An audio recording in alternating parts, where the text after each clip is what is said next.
2022 तक दरों में कोई बदलाव के संकेत नहीं दिए इस फेड ने। हालांकि ग्लोबल जीडीपी पर रहेगी नजर। अमेरिका की जीडीपी इस साल 6.5% कॉन्ट्रैक्ट होने के दिए संकेत। हमने देखा इन्हीं डेवलपमेंट्स के बाद सोने में दिखा उछाल।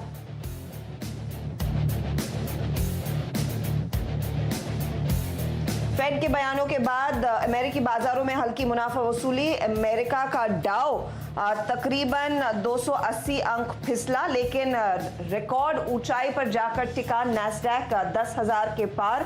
वहीं एशिया बाजारों में सुस्त कारोबार, हल्की मुनाफा वसूली दिखी भारतीय एसजीएक्स निफ्टी में भी।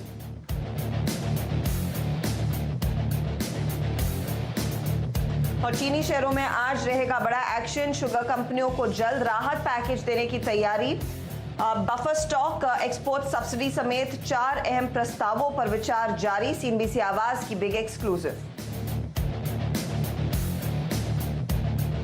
आज मिड कैप कंपनियों के नतीजों पर रहेगी नजर। डिक्सन टेक के मुनाफे में तिमाही आधार पर 30% की कमी का अनुमान। रेडिंगटन ईआईडी पैरी में आज नंबर्स करेंगे पेश।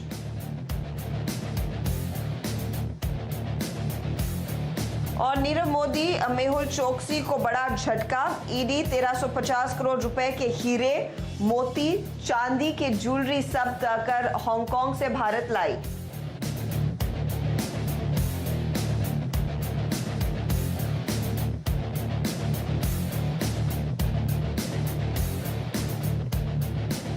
और देश में कोरोना के मामले 2,75,000 के पार निकले। रिकवरी रेट 50% के करीब। महाराष्ट्र में सबसे ज्यादा केसेस। उद्धव ठाकरे ने कहा, नियमों का पालन करें लोग, नहीं तो फिर लगाना पड़ सकता है लॉकडाउन।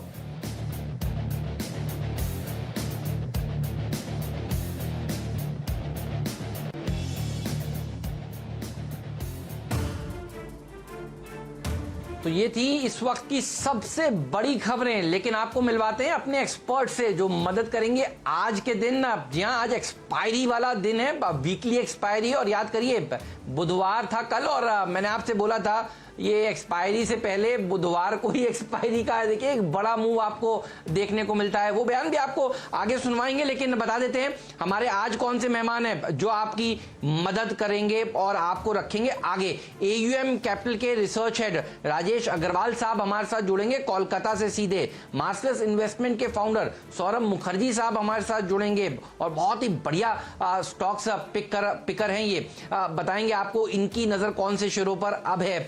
एलएफएस ब्रोकिंग के राजेश सतपुते होंगे हमारे साथ। कॉन्टेप एडवाइजर्स के रिसर्च हेड शुभम अग्रवाल भी हमारे साथ इसी शो में जुड़ने वाले हैं। साथ ही अल्टामाउंट कैपिटल के क्रिस सुब्रमण्यम आपको 10 के दमदार ट्रेड्स में आज मिलेंगे। तो ये है एक्सपर्ट्स का लाइनअप अब से लेकर 10:30 बजे तक। लेकिन अमेरिका के बाजार देखिए, क्या गजब का मूव वहां पर देखने को मिला है। खासतौर पर जो फेड का बयान है कि 2022 तक 0 इंटरेस्ट रेट रखेंगे, ये बयान बहुत ही काम आया। एक वॉलेटाइल सेशन अमेरिका के बाजारों में देखने को मिला। इस बयान के बाद भागे ऊपर, और उसके बाद डाउ में थोड़ी मुनाफा वसूली हुई। लेकिन नीरज, नैस्डैक एक ऐसा सूचकांक है जो वो जो सीएनबीसी आवाज ने गाना बनाया था ना, हाइज पर हाइज, उसके हिसाब से मूव कर रहा है।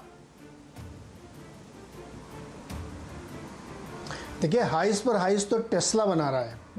लाइफ हाई पे पहुंचा है, $1,035 पे पहुंच गया है वो। और आप सोचिए कि इस दौर में इलेक्ट्रिक व्हीकल, कुछ समय पहले तक एलन मस्क ने कहा था कि हम धीरे धीरे प्रोडक्शन शुरू करेंगे, लेकिन अब कल वो कह रहे हैं कि ऑल आउट फुल फ्लेजेड होगा। और हाल फिलहाल के जो नंबर्स हैं वो सजेस्ट कर रहे हैं कि चाइना में बहुत अच्छी बिक्री उनकी हुई है। तो अंदाज़ा इसी से लगाइए कि टेक्नोलॉजी शेयर्स, नए ज़माने की जो कंपनियां हैं उनमें ज़बरदस्त तेज़ी है।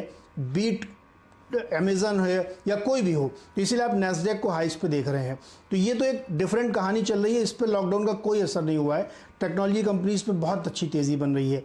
डाउ जोन्स में कल जो आपको हल्की सी कमज़ोरी या थोड़ी सी प्रॉफिट बुकिंग दिखी, वो उसका सिंपल एक रीज़न समझिए। जो भी कुछ फेड ने कहा है वो एक्सपेक्टेड लाइन पे था। हम लगातार कह रहे थे कि फेड से कोई नई बात निकल के नहीं आनी है। 0 के आसपास रेट रहेगा, 2022 तक रहेगा। $80 बिलियन के बॉन्ड हर महीने खरीदे जाएंगे। $40 बिलियन के मॉर्गेज बैक्ड इक्विटीज़ हर महीने खरीदी जाएंगी। और जो उन्होंने अपने प्रोजेक्शंस दिए कि इस साल 6.5% आपकी जीडीपी घटेगी और अगले साल बाउंस करेगी 5%। गिरा क्यों मार्केट? क्योंकि उनका एक जो लाइन है उनकी, वो थोड़ा सा आपको सोचने में मजबूर करती है। वो कह रहे हैं कि लॉन्गर देन एक्सपेक्टेड हो सकता है रिकवरी, यानी 2022 तक का तो वो प्रोजेक्शन दे रहे हैं, शायद उससे आगे जा सकती है। ये सब कंडीशन सप्लाई है कोरोना की वजह से।